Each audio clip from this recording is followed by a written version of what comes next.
আমরা সারাদিনে কতজনকে মেসেজ করি কিন্তু রিপ্লাই কয়টা আসে? এই সমস্যাটা আপনি অবশ্যই পড়েছেন। অনেকজনকে মেসেজ করেন কিন্তু রিপ্লাই করছে না। আপনি কি মনে করছেন তারা দেখেনি? যখনই আপনি হোয়াটসঅ্যাপে কাউকে মেসেজ করবেন নোটিফিকেশনটা তার কাছে যাবে। যখনই সে সোয়াইপ করবে নোটিফিকেশন বার, আপনার মেসেজটা দেখতে পারবে সিন না করেও। সে আপনার মেসেজটা দেখেই সোয়াইপ করে দেয় বা কাট করে দেয়।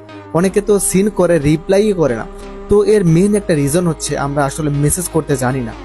মেসেজ করার ক্ষেত্রে কিছু টার্ম ইউজ করতে হবে বা ফলো করতে হবে। যখন আপনি কাউকে মেসেজ করেন কিভাবে করেন? ভাই আছেন, কি অবস্থা, কোথায় আছেন, কেমন আছেন ভাই, আমার একটা সমস্যা আছে, প্লিজ একটু রিপ্লাই করেন, আমার মেসেজটা সিন করেন। ভাই এভাবে যদি আপনি কাউকে মেসেজ করেন না, আপনি রিপ্লাই পাওয়ার যোগ্য না। আসলে মেসেজ করার ক্ষেত্রে বিষয়টা এমনভাবে হবে, আপনি ক্রিস্টাল ক্লিয়ার থাকবেন যে বিপরীত ব্যক্তিকে আপনি কি বোঝাতে চাচ্ছেন।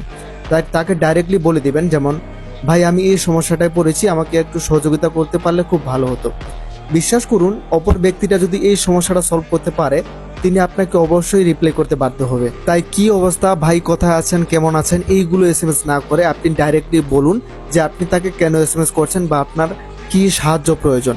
আরেকটা বিষয় হচ্ছে, যখন আমরা ফ্রেন্ড সার্কেলে কথা বলি, আমরা বা নিজেদের পরিচিত কারোর সাথে কথা বলি, তখন তো অনেক ল্যাঙ্গুয়েজে, যেমন বাংলিশ, ইংলিশ, বাংলা, হিন্দি, অনেক ল্যাঙ্গুয়েজে কথা বলি। কিন্তু ফর্মালি যখন আপনি কোনো প্রফেশনাল ব্যক্তির সাথে কথা বলবেন বা আপনার স্যার বা বড় ব্যক্তির সাথে কথা বলবেন, তখন আপনাকে একটা রুলস মেনটেন করতে হবে। না হয় আপনি বাংলায় লিখুন অথবা ইংলিশে লিখুন, যে কোনো একটা ভাষায় আপনাকে লিখতে হবে। আপনি বাংলিশে লিখতে পারবেন না। আপনি লিখতে পারেন হাউ আর ইউ স্যার, অথবা স্যার কেমন আছেন। আর আপনি যদি লেখেন এ এম এ আর আমার, এই ভাষায় যদি আপনি লেখেন, তাহলে এটা খুবই আনপ্রফেশনাল, খুবই অ্যাকওয়ার্ড দেখায়। তাই আজ থেকে এই পরিবর্তনগুলো ফলো আপ করতে পারেন, আপনার কমিউনিকেশনটা আর একটু প্রফেশনাল লুক দিবে।